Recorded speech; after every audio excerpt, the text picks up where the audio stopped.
సోదరులారా, బీసీ ఉద్యమం మన హక్కుల కోసం సాధించడానికి మనము ఈరోజు గల్లీ నుంచి ఢిల్లీ దాకా ఈరోజు రావడం జరిగింది. మరి తెలంగాణ ప్రభుత్వం 42% రిజర్వేషన్ల కొరకు పునగణన చేసి 42% రిజర్వేషన్లు ఇస్తామని చెప్పి మీరు చూస్తే ఈరోజు ఎలక్షన్లు గ్రామ పంచాయతీలో 56% ఉన్న మనకు 42% ఇస్తామని చెప్పి తీరా కోర్టులు అడ్డుపడ్డాయి అని చెప్పి దాన్ని 23% చేసి చివరికి 17% కుదించిన పరిస్థితులు ఉన్నాయి. మరి భారతదేశం అంటేనే ప్రజాస్వామ్య దేశం. ప్రజాస్వామ్య దేశం అంటే ప్రజల కొరకు, ప్రజల చేత, ప్రజల వలన అంటాం. మరి అలాంటి ప్రజల్లో 80 కోట్లు ఉన్నాం మనం బీసీలు భారతదేశంలో. మరి ఈ దేశ వనరులు మన దగ్గర లేవు. ఈ దేశ రాజకీయ స్వాతంత్రం మన చేతిలో లేదు. ఈ దేశకీయ విద్య మన చేతిలో లేదు. ఈ దేశంలో ఉన్న ఉద్యోగాలు మన చేతిలో లేవు.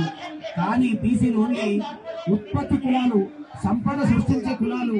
కష్టపడి మనము ఖజానాకు జమ చేస్తే 5% లోపున్న ఆధిపత్య కులాలు ఈ రోజు మన పైన పెత్తందారీ చేస్తూ మన మీద ఆధిపత్యాన్ని చెలాయిస్తున్నాయి.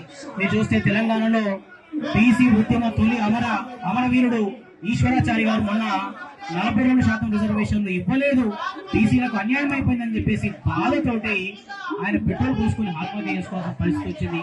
మరి ఈ బాధ 78 ఏళ్ళు వచ్చిన స్వాతంత్ర భారతదేశంలో ఇప్పటికీ ఇంకెన్నేళ్ళు మనం ముందుకెళ్దాం, ఇట్లాగే ఇంకెన్నేళ్ళు భరిద్దాం. దీనికి ధైర్యం కోల్పోకుండా, ఆత్మహత్య మార్గం కాకుండా పోరాట మార్గంలోనే మనం ముందుకెళ్తూ మనం అటు కేంద్ర ప్రభుత్వం పైన, ఇటు రాష్ట్ర ప్రభుత్వం పైన మనం ఒత్తిడి తీసుకొచ్చి మనకు న్యాయపరంగా, మనకు ధర్మపరంగా దక్కాల్సిన రిజర్వేషన్ ఫలాలను అన్ని విధాలుగా మనం తీసుకోవాల్సిన అవసరం ఉంది. మరి దీనికి గ్రామం నుంచి, ఢిల్లీ నుంచి గల్లీ వరకు ప్రతి ఒక్కరికి మనకి ఏం నష్టం జరుగుతుంది, ఏం నష్టపోతున్నాం, రిజర్వేషన్ వస్తే మనకి ఏమొస్తుందన్న విషయాన్ని భావజాల వ్యాప్తి ద్వారా ప్రతి ఒక్కరికి తెలియజేపించినప్పుడే ప్రతి ఒక్కరు మనకి ఉద్యమంలో ముందు సాగుతారు. అట్లాగే గల్లీ నుంచి ఢిల్లీ దాకా మన ఉద్యమాన్ని ముందు తీసుకెళ్ళగలుగుతాం. 80 కోట్ల మంది అంటే భారతదేశ స్వాతంత్ర ఉద్యమం కన్నా కూడా పెద్ద ఉద్యమం ఇది. భారత స్వాతంత్ర ఉద్యమం జరిగేటప్పుడు 30 కోట్ల మంది మాత్రమే ఉన్నారు భారతదేశ జనాభా. మరి ఈరోజు 80 కోట్ల మంది. అలాంటి పరిస్థితుల్లో మనం అందరం ఏకమైతే సాధ్యమని ఏం లేదు.